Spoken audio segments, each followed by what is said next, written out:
It's almost laughable to talk about Jimmie Johnson breaking a 16-race winless streak, so I won't. Jimmie Johnson laid down his first win of the year at Darlington on Saturday.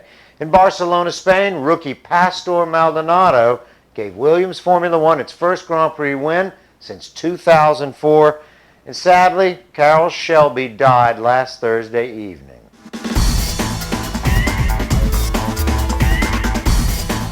I'm Michele Rahal with Motorsports Unplugged and Motorsports Unplugged Radio. Be sure and tune in every Saturday morning from 6 to 7:30 a.m. at www.620wdae.com. Just click the listen button and we'll be there. Jimmie Johnson was strong for the entire race at Darlington on Saturday night. Tony Stewart chased Johnson, but he just couldn't lay a finger on him.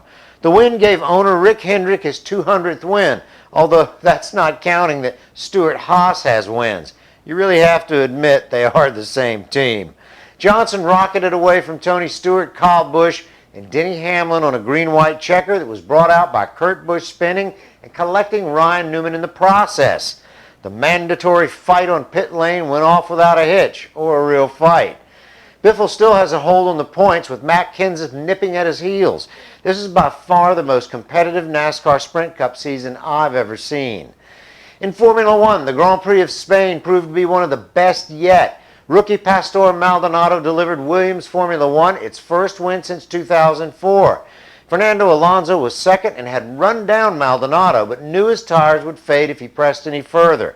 The points worked out in Alonso's favor as Maldonado isn't a threat to take the world title. Kimi Räikkönen, running a strange pit strategy, rounded out the podium with a third-place finish. He just ran out of laps because he was closing down on Alonso and Maldonado at a ferociously unbelievable rate. After winning the race, a horrific fire broke out in the Williams garage, sending 31 people to the hospital. The cause of the fire isn't official yet, but it's believed to have been caused by one of the KERS units emitting a spark. In the sad news, Carroll Shelby died on May the 10th. He was 89 years old.